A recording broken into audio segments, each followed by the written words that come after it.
রাজ্যসভায় তৃণমূলের যে 4 জন প্রার্থী হয়েছেন সেটা নিয়ে খুব বলার বেশি আমার আগ্রহ নেই, কিন্তু পশ্চিমবাংলার আমজনতার কোনো রিপ্রেজেন্টেশন যে তাতে নেই এটা একেবারে দিনের আলোর মতো স্পষ্ট।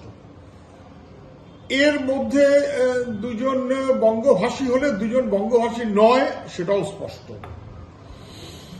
ফলে বাংলা এবং অবাংলা মিলমিশ করে একটা কিছু বন্দোবস্ত যদি করতে হয় ঠিক তেমন করেই বিজেপি এবং তৃণমূল মিলমিশ করে করতে হবে। ফলে বিজেপির বাবুল সুপ্রিয় তৃণমূলে এসে আবার তৃণমূলের এখন সাংসদ হবেন। ঠিক তেমন করেই আরএসএস ব্যাকগ্রাউন্ডের গুরুস্বামী সবাই জানেন, তাকে আবার মুখ্যমন্ত্রী অবশ্যই একটা প্রাইজ পোস্টিং দেবেন। 4-2 যদি বাংলার বাইরে হয়, 4-2 তাহলে তৃণমূলের অংশ হিসেবে বিজেপির হবে কি আরএসএস এর লোক হবে, এটা নিয়েও কোনো সন্দেহ নেই। কিন্তু সব মিলিয়ে যে যাই বলুন না কেন, বাংলার আমজনতার কোনো রিপ্রেজেন্টেশন না, নেই, থাকবার কোনো কারণও নেই। সবাই বুঝতে পারছেন 2 জন বঙ্গভাষী তো 2 জন বঙ্গভাষী না,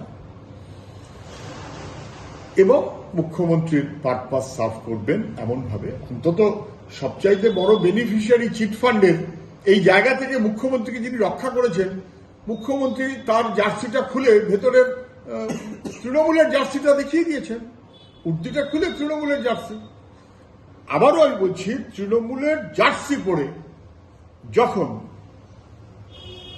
এক্সিকিউটিভের কাজ কেউ করে তখন সেটা আমাদের সাংবিধানিক মূল স্পিরিটের সঙ্গে যায় না, কোনো সন্দেহের ব্যাপারে নেই। আবার একই রকম ভাবে বিচার ব্যবস্থা অথবা এক্সিকিউটিভের মাথা হিসেবে কাজ করতে করতে লেজিসলেচারে মানুষের প্রতিনিধি হওয়ার মনোভাব, এটাও কোনোভাবেই আমাদের সাংবিধানিক মূল স্পিরিটের সঙ্গে যায় না।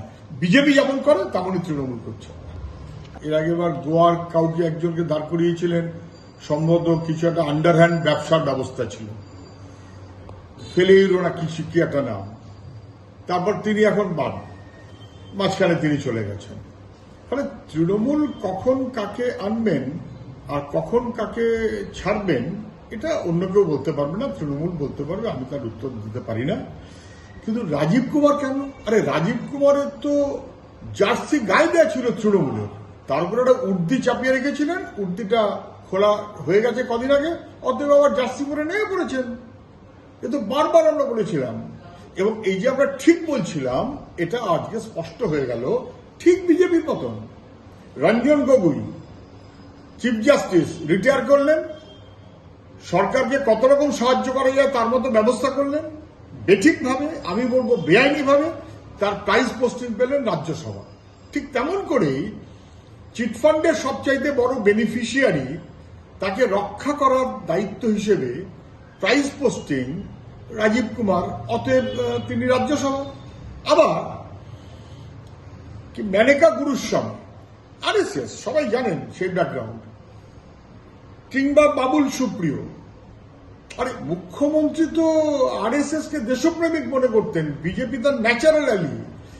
ফলে মুখ্যমন্ত্রীর তালিকাতে 4 জনে যদি অন্তত 2 জন না থাকে, একজন যিনি বিজেপির কেন্দ্রের মন্ত্রী, ফিরে এসে পশ্চিমবাংলায় তৃণমূলের মন্ত্রী, এখন আবার দিল্লিতেই যাবেন তৃণমূলের হয়ে, এটাই তো তৃণমূল।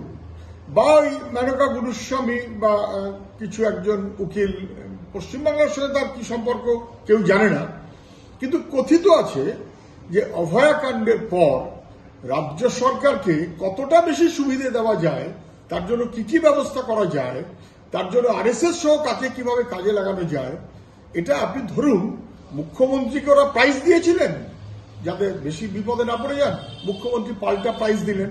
আরএসএস বিজেপি তাদের সাহায্য করবার জন্য যদি 4-2 না দেন, 50% না দেন, অন্তত 50% আরএসএস মুখ্যমন্ত্রী, সেটুকু স্পষ্ট থাকলো। পশ্চিমবাংলার তৃণমূল আরএসএস এর কথাই চলে।